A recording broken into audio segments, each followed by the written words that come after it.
বন্ধুরা, আজকে আমি চিড়ের পোলাও করব। এটা হচ্ছে গোবিন্দভোগ চালের চিড়া, ধুয়ে ভালো করে আমি ঝরা দিয়ে রেখেছি, ছড়িয়ে রেখেছি। আর এদিকে বিন, গাজর, আলু কুচিয়ে নিয়েছি।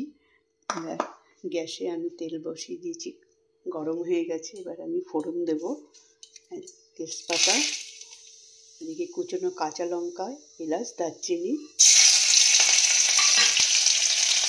নেড়ে নেব।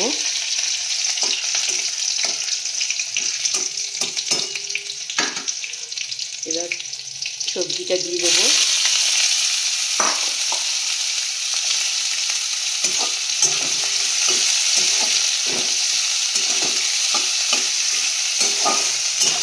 টিফিনে জলখাবারে খুবই ভালো লাগে খেতে। বন্ধুরা, তোমরা বানাবে, কত সুন্দর লাগে খেতে। এটা ঝটপট হয়ে যায়।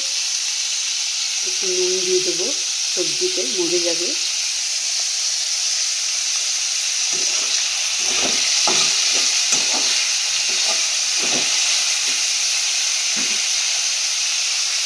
এবারে দিয়ে দেবো একটু সামান্য হলুদ, রঙটা ভালো আসবে, পোলাওয়ের কালার আসবে।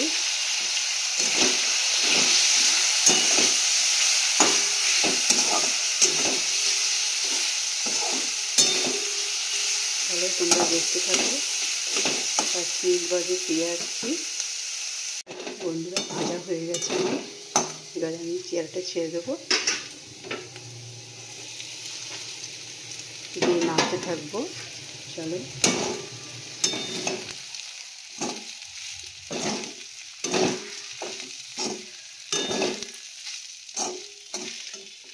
দিয়ে দেবো চিনি স্বাদ মতন। আগে নুন দিয়েছি, সামান্য একটু নুন দেবো, দিয়ে ভালো করে নিয়ে নেব। চলো, তোমরা দেখতে থাকো।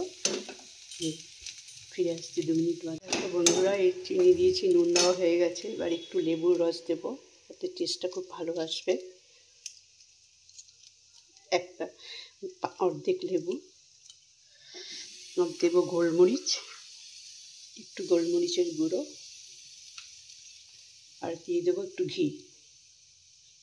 টেস্টটা খুব সুন্দর আসবে।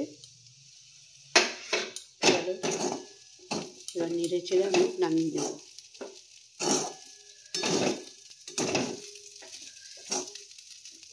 তাহলে তৈরি হয়ে গেল আমার চিড়ের পোলাও। আমি প্লেটে ঢেলে পরিবেশন করে দেখাচ্ছি তোমাদের। দেখো বন্ধুরা, আমার চিড়ের পোলাও রেডি। চলো, তোমরাও এরকম বানিয়ে নাও টিফিনে, ঝটপট, খুব ভালো লাগবে। সকালবেলায় ব্রেকফাস্টে জমে যাবে। চলো, টাটা। তাহলে পরের ভিডিওতে দেখা হচ্ছে। বাই। আর কেমন লাগলো ভিডিওটি সবার সাথে শেয়ার করো আর কমেন্টে জানিও। টাটা।